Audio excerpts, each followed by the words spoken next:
நேபாளத்தில் Facebook, WhatsApp, Instagram போன்றவற்றிற்கு தடை விதித்ததால் இளைஞர்கள் போராட்டத்தில் ஈடுபட்டனர். போராட்டமானது தற்போது கலவரமாக மாறியுள்ளது. நேபாள நாடாளுமன்றத்தை நோக்கி இளைஞர்கள் முற்றுகை போராட்டம் நடத்த முற்பட்ட நிலையில் தற்போது அங்கு ராணுவம் குவிக்கப்பட்டு துப்பாக்கிச் சூடும் நடைபெற்றது. இந்த துப்பாக்கிச் சூட்டில் தற்போது வரை 9 பேர் உயிரிழந்துள்ளதாகவும் தகவல் வெளியாகியுள்ளது. இது தொடர்பான கூடுதல் விவரங்களோடு இணைகிறார் நமது செய்தியாளர் மதியழகன். வணக்கம் மதியழகன். விவரம்.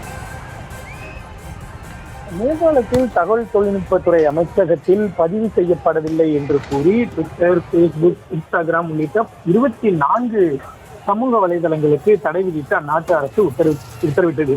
கடந்த 4ஆம் தேதி முதல் இந்த தடை உத்தரவும் அமலில் இருக்கக்கூடிய சூழலில் அரசினுடைய இந்த முடிவுக்கு எதிர்ப்பு தெரிவித்து ஏராளமான ஆயிரக்கணக்கான இளைஞர்கள் தன்னெழுச்சியாக ஒன்று கூடி போராட்டத்தில் ஈடுபட்டு வருகிறார்கள். நேபாள தலைநகர் காத்மண்டு தொடங்கி பல்வேறு நகரங்களில் இந்த போராட்டமானது நடைபெற்று வருகிறது. நாடாளுமன்றம் உள்ளிட்ட முக்கிய அரசு அலுவலகங்களுக்கு செல்லக்கூடிய பாதைகள் முழுவதும் தடுப்புகள் அமைக்கப்பட்டு பாதுகாப்பு பலப்படுத்தப்பட்டு இருக்கிறது.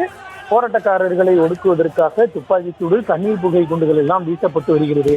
இருப்பினும் இளைஞர்கள் இந்த போராட்டத்தை விடாமல் தடுப்புகளை எல்லாம் உடைத்தெறிந்து தகர்த்தெறிந்து முன்னோக்கி செல்லும் முனைப்பிலேயே இருப்பதன் காரணமாக இந்த போராட்டம் என்பது தற்பொழுது வன்முறையாக மாறி இருக்கிறது. ஏற்கனவே காவல்துறை நடத்திய துப்பாக்கிச் சூட்டில் ஒருவர் உயிரிழந்த நிலையில் 80க்கும் மேற்பட்டோர் காயமடைந்ததாக உள்ளூர் ஊடகங்கள் தகவல் வெளியிட்டிருந்தன. இந்த நிலையில் தற்பொழுது இந்த பலி எண்ணிக்கை என்பது 9ஆக அதிகரித்திருப்பதாக தற்பொழுது தகவலானது வெளியாகி இருக்கிறது.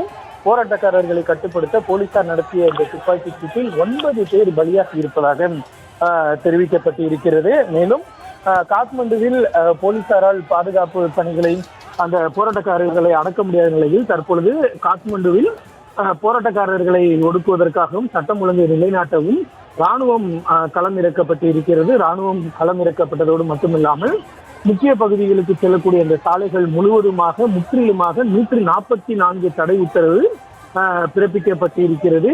அது மட்டுமில்லாமல் பல்வேறு பகுதிகளில் தொடர்ச்சியாக இந்த போராட்டமானது நடைபெற்று வரக்கூடிய சூழலில் காத்மண்டு உள்ளிட்ட பல்வேறு பகுதிகளில் இந்த போராட்டக்காரர்களை ஒடுக்குவதற்காக ராணுவம் தற்பொழுது வரவழைக்கப்பட்டு இருக்கிறது.